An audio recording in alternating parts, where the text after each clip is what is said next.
여러분 안녕하십니까?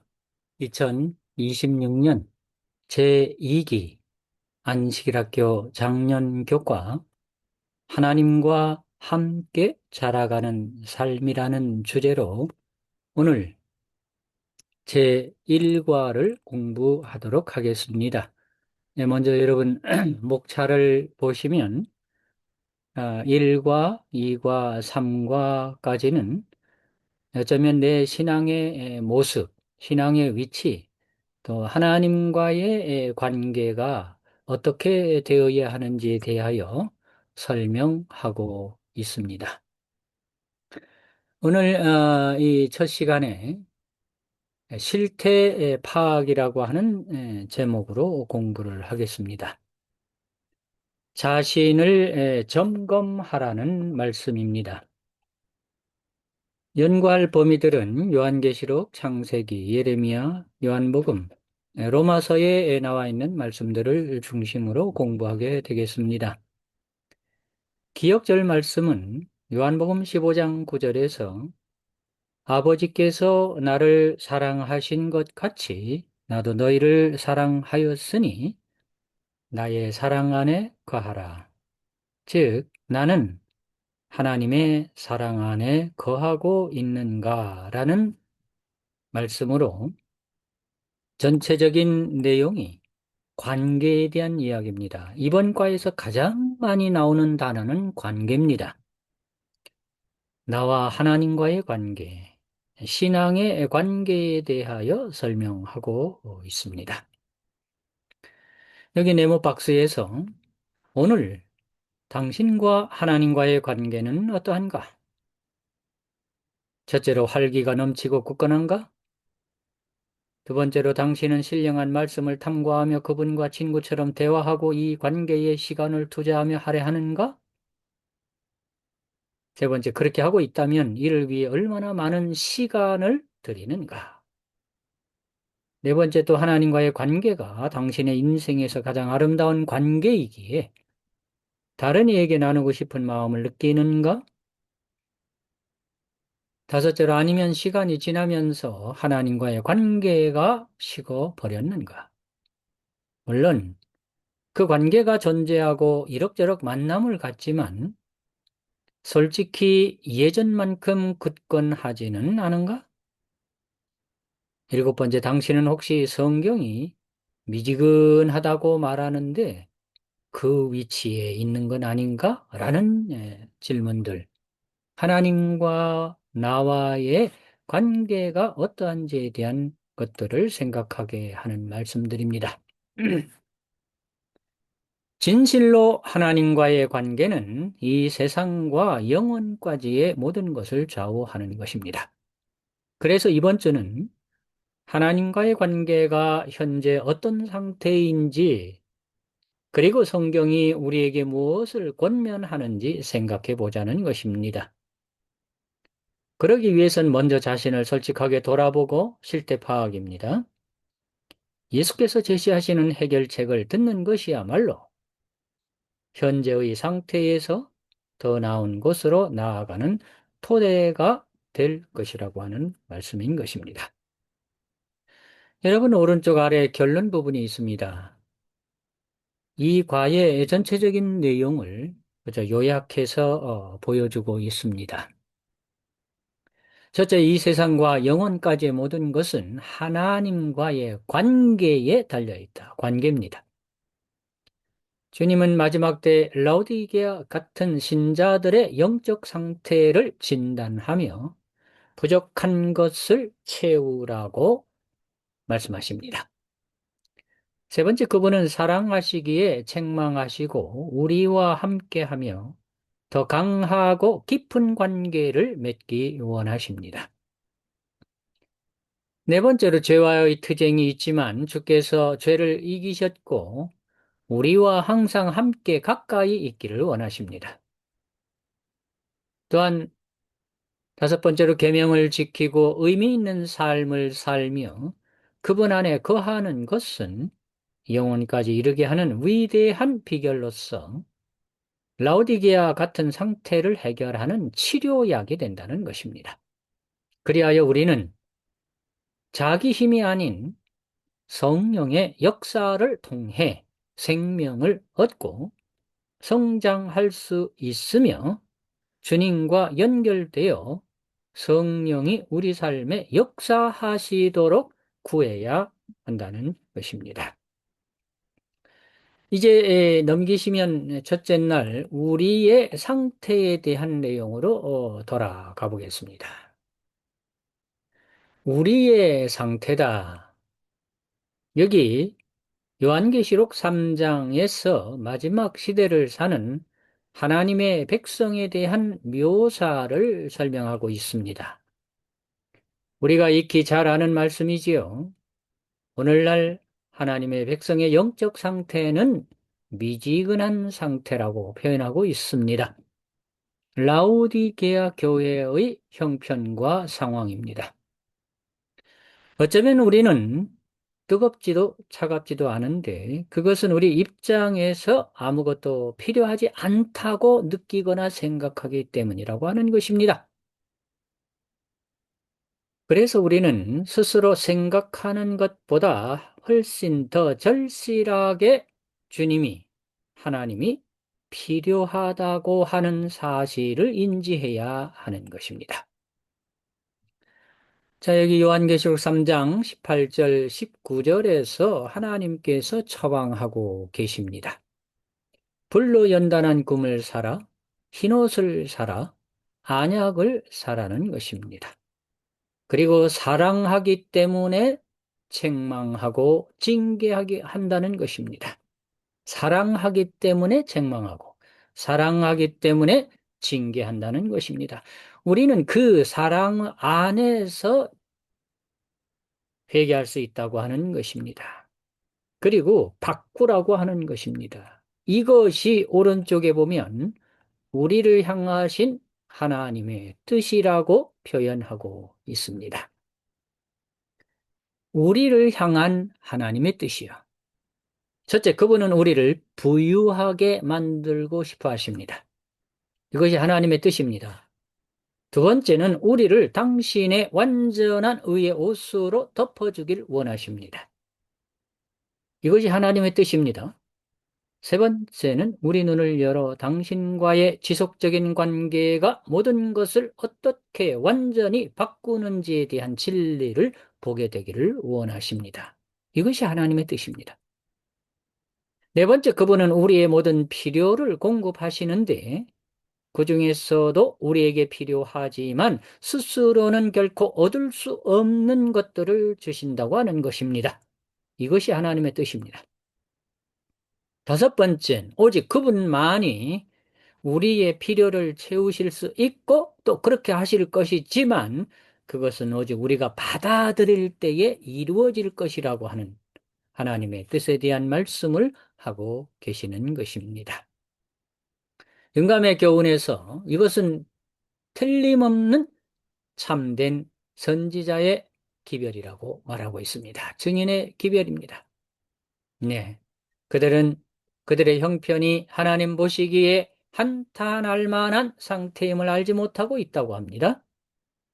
기별의 대상자들이 스스로 높은 영적 수준에 처해 있다고 자부할 때 그들이 영적으로 눈멀고 가난하고 권고한 상태에 있다는 무서운 책망으로 그들의 안전을 깨트리고 있다고 하는 기별이 선지자의 기별인 것입니다. 이러한 상황 가운데에서 넘기시면 월요일 제목에서 하나님의 사랑의 책망과 징계가 있음에 대하여 말합니다. 책망, 회개, 상급이라고 하는 제목입니다. 자, 여기 네 가지의 책망과 회개에 대한 말씀을 하고 있습니다. 첫째는 무릇 내가 사랑하는 자를 책망하고 징계하노니 첫 번째입니다. 우리의 답은 열심을 내어 회개하는 것입니다. 두 번째는 그분이 우리의 지금 모습을 책망하시는 것은 우리의 현재 모습을 책망하시는 것은 답은 바로 우리를 그렇게 깊이 사랑하시기 때문이라는 것입니다. 세 번째는 그분의 책망하며 회개하라는 말씀은 답은 우리의 유익을 위한 것이라고 하는 것입니다.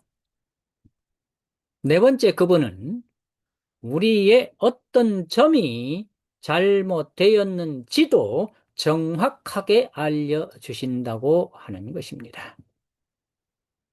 그 정확하게 알려주시는 것이 무엇이냐? 답은 우리의 실제의 모습은 불쌍하고 비참하고 가난하고 눈멀고 벌거벗은 상태라고 하는 것입니다.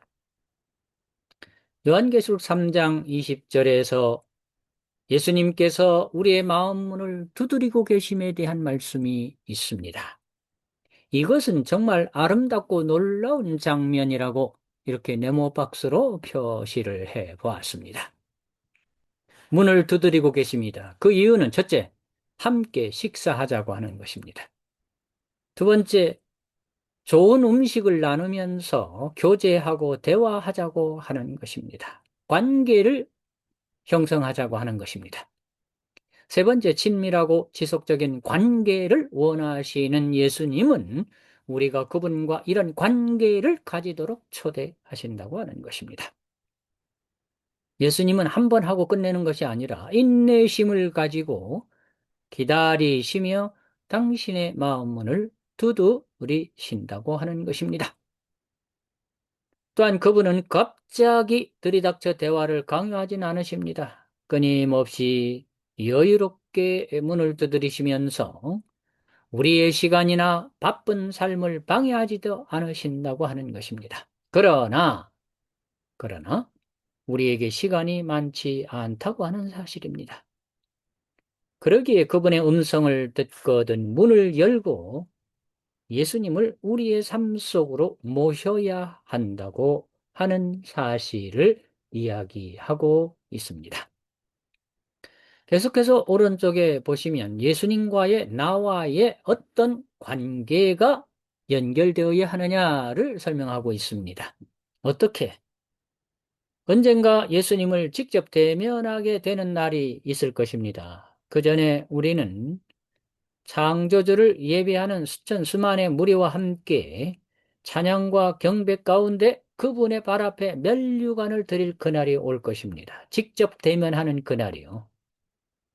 언제일까요? 이 땅에서의 시련들이 얼마나 아무것도 아니었는지를 깨닫게 되는 그때 말입니다.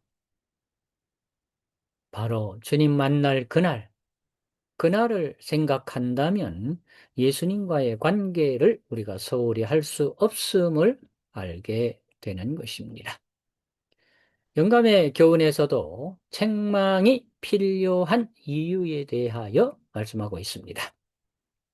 왜 책망이 필요한가? 첫째로 그들이 그것을 알지 못하기 때문이라고 하는 것입니다. 그래서 하나님께서는 그것을 그들 앞에 제시해 주셔서 그들이 너무 늦기 전에 회개하고 개혁하기를 원하신다는 것. 사랑하기 때문에 책망하고 징계하시는 것입니다. 그래서 이러한 경고나 책망을 듣고 분연히 일어나서 죄를 분리시키는 일을 열렬히 하는 자들은, 반응하는 자들은, 깨닫는 자들은, 실천하는 자들은 그 말입니다. 그들의 마음의 문이 열려져 사랑하는 구주께서 들어오셔서 그들과 함께 거하시게 될 것이라고 하는 기쁜 소식입니다. 자, 이제 넘기셔서 화요일 제목에 보시면 영원한 사랑에 대하여 말씀하고 있습니다. 영원한 사랑이다. 여기에 세 가지로 나눠볼 수 있겠습니다. 첫째는 예수님은 우리의 무심한 상태를 묘사하신 후 우리의 나타낼 반응은 극복해야 하는 것입니다. 이런 상태를 극복해야 한다, 이겨내야 한다고 말씀하고 있는 것입니다. 두 번째는 예수께서 우리의 무심하고 미지근한 상태를 이해하시고 반응은 우리와 당신을 동일시한다는 점입니다. 그걸 알라고 하는 것입니다. 네, 하나님과 우리의 관계를 말입니다. 세 번째는 예수님은 우리가 직면하는 죄와의 싸움을 이해하시며 우리를 돕겠다고 약속하십니다. 나타나는 우리의 반응은 그분의 초대에 응답하는 것입니다. 성경 속에 나오는 많은 믿음의 사람들이 하나님과의 언약 관계를 맺는 초청을 받아들여서 응답했다고 하는 것입니다. 이러한 모든 내용이 성경 전체를 관통하는 이야기요, 주제라고 표현하는 것입니다. 여기 성경에 하나님과 다양한 관계를 맺었던 대표적인 사람들을 말하고 있습니다. 아담, 에녹, 노아, 아브라함, 모세, 그 외에도 많이 있습니다만은 이렇게 몇 분에 대해서 말하고 있습니다. 그러면서 우리가 또 봐야 될 오른쪽에서 오늘 당신이 하나님과 어떤 관계를 맺고 있든지 그분은 당신과 가까이 있기를 원하신다고 하는 것입니다. 하나님과의 어떤 관계를 맺든지 항상 가까이 하고 싶어 하는 하나님의 뜻들이 어떻게 나타나느냐? 첫째는 지금 그대의 하루가 시작되었든 아니면 이제 마치고 있든 하나님은 그대를 찾으시고 기다리신다는 것입니다. 두 번째는 그대를 당신에게 더 가까이 이끌기를 원하신다는 것입니다. 세 번째는 하나님은 그대와의 관계를 세우거나 회복하기를 바라신다는 것입니다.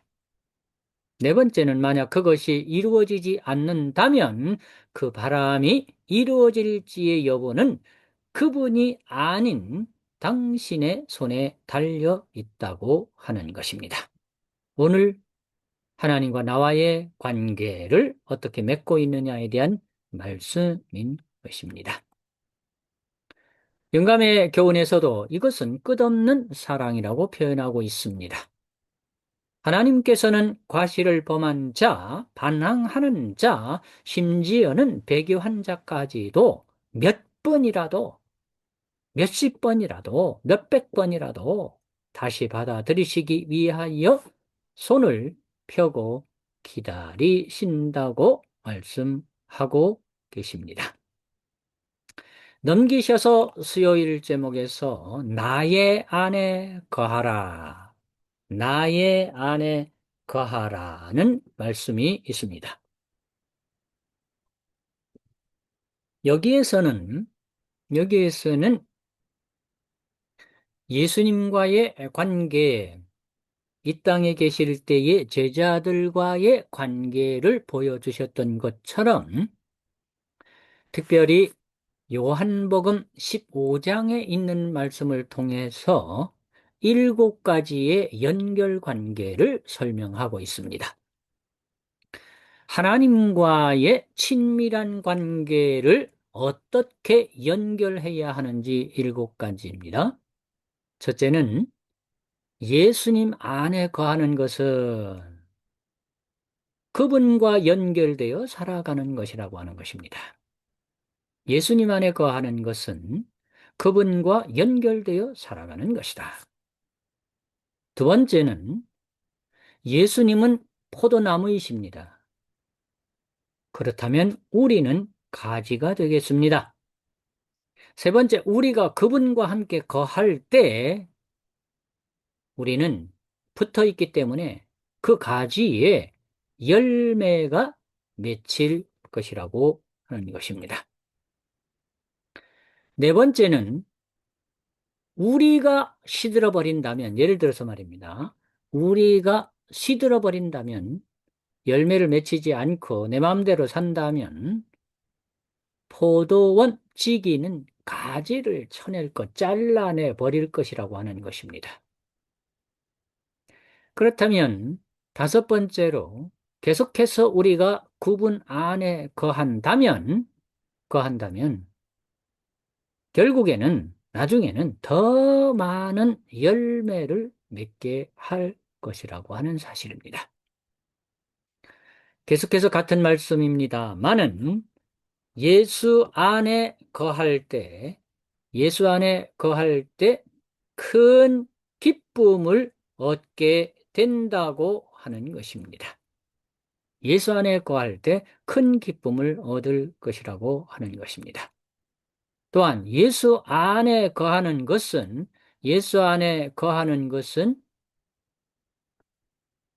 예수께 반응하여 그분이 우리에게 요구하시는 것을 행하는 것이라고 하는 것입니다. 우리가 예수 안에 거하고 있다고 하는 것은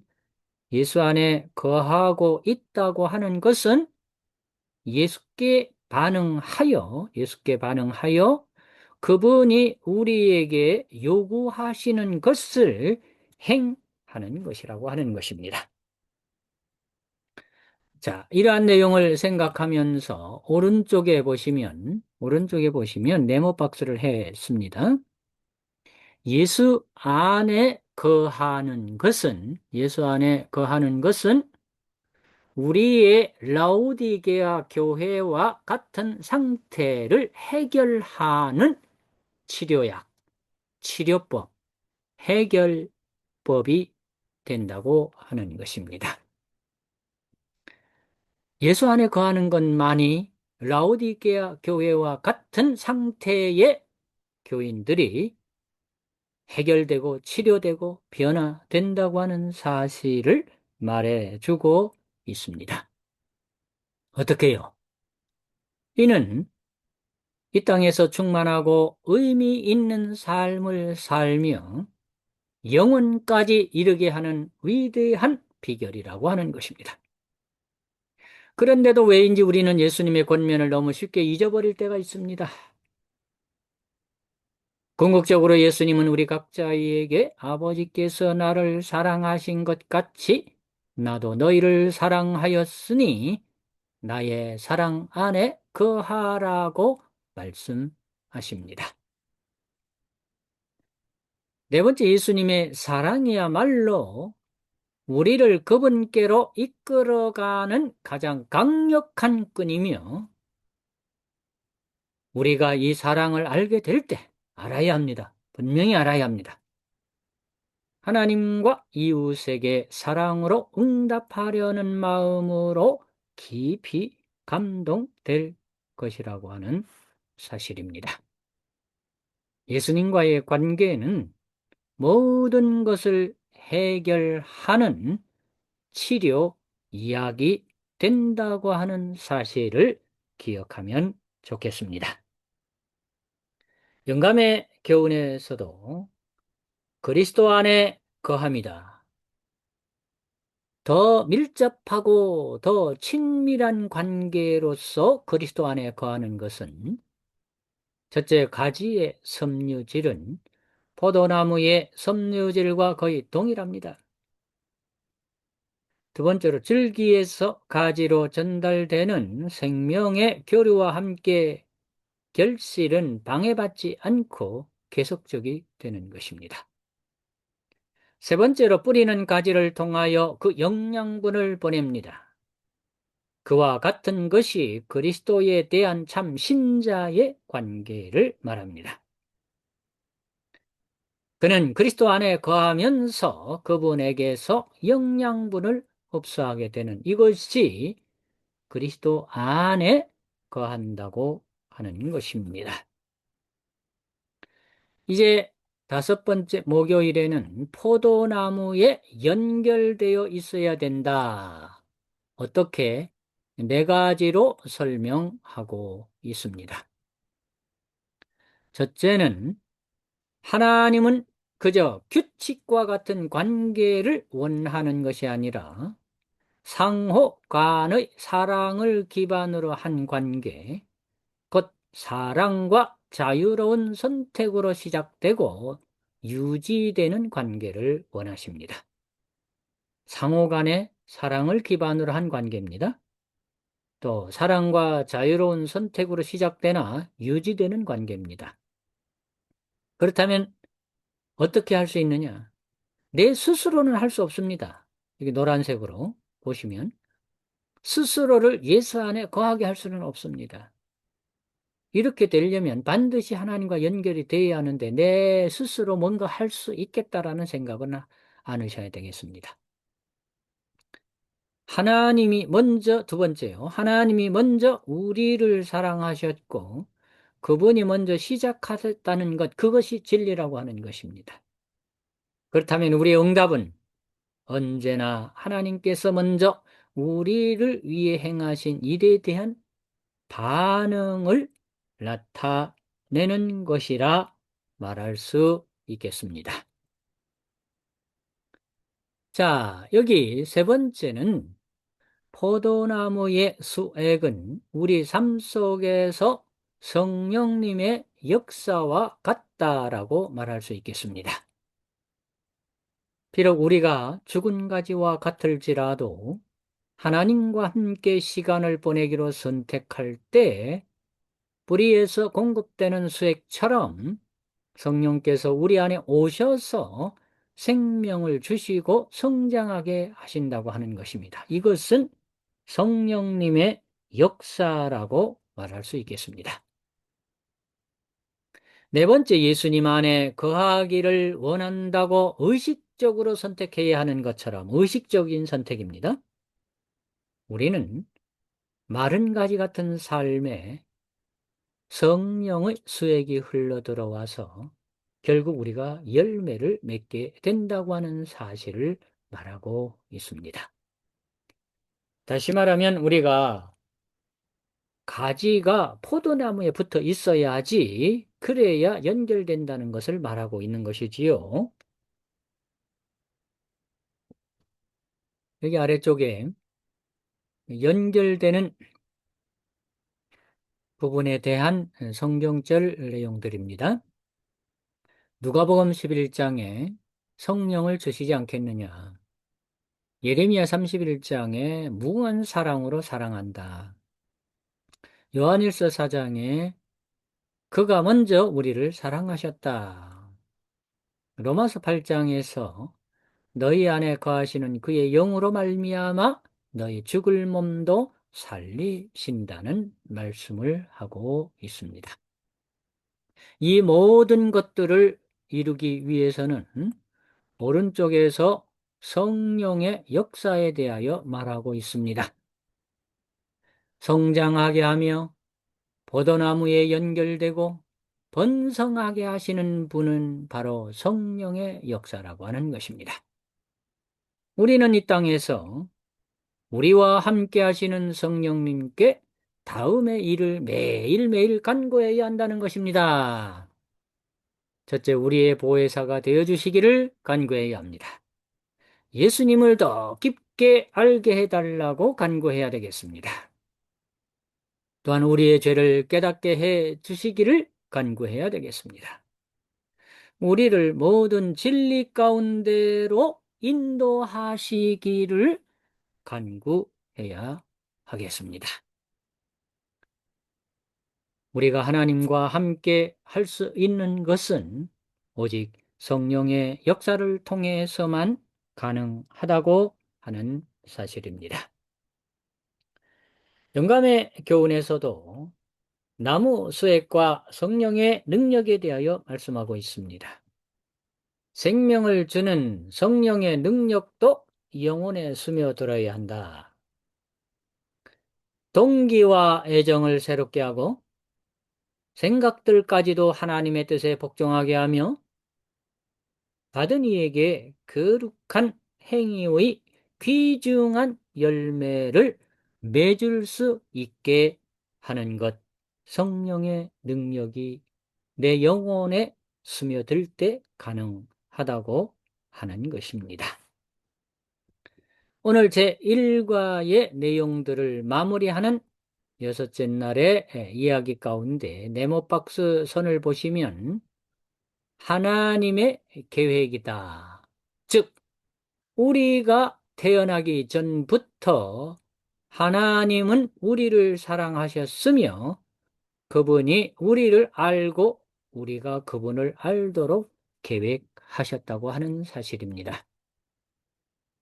첫째는 하나님은 선한 목자처럼 우리를 찾아오시며 매일 당신 안에 거하도록 초대하십니다.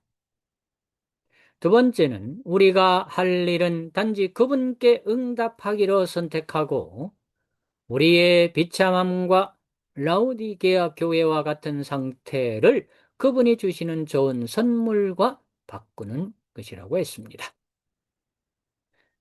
세 번째, 포도나무 가지가 조금씩 자라는 것처럼 하나님과의 우리의 관계는 천천히 성장할 수도 있고 간절히 기다리던 비가 내린 이유처럼 급속하게 자라날 수도 있다고 하는 것입니다. 네 번째, 우리가 성장하는 속도와 삶에 맺히는 열매의 풍요로움에 상관없이 우리는 예수님과 계속 연결되게 하는 매일의 수액, 즉 성령의 임재가 필요하다고 하는 것입니다.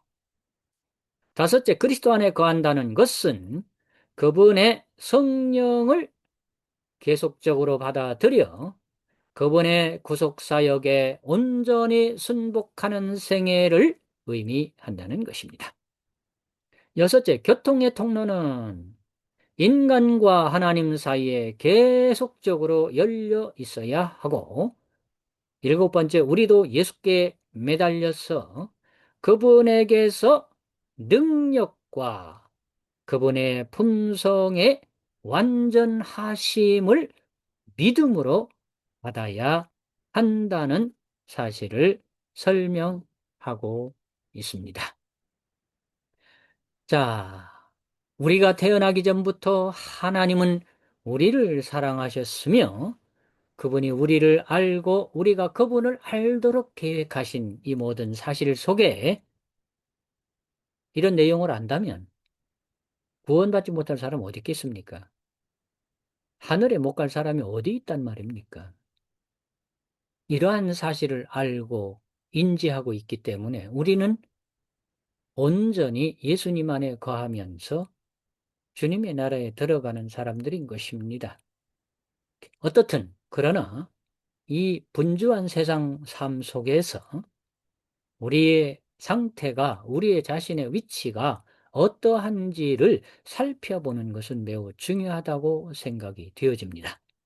오늘 과를 한마디로 요약한다면 내가 예수님 안에 거하고 있는가? 라고 하는 질문입니다. 하나님과 관계가 어떠한가? 그러한 질문입니다. 이러한 내용을 생각하시면서 잘 이해되시고 제2기 동안 이 교과를 공부하면서 우리가 더욱 깊게 하나님과 연결된 삶을 사시게 되시기를 바라면서 교과의 말씀을 마치도록 하겠습니다. 감사합니다.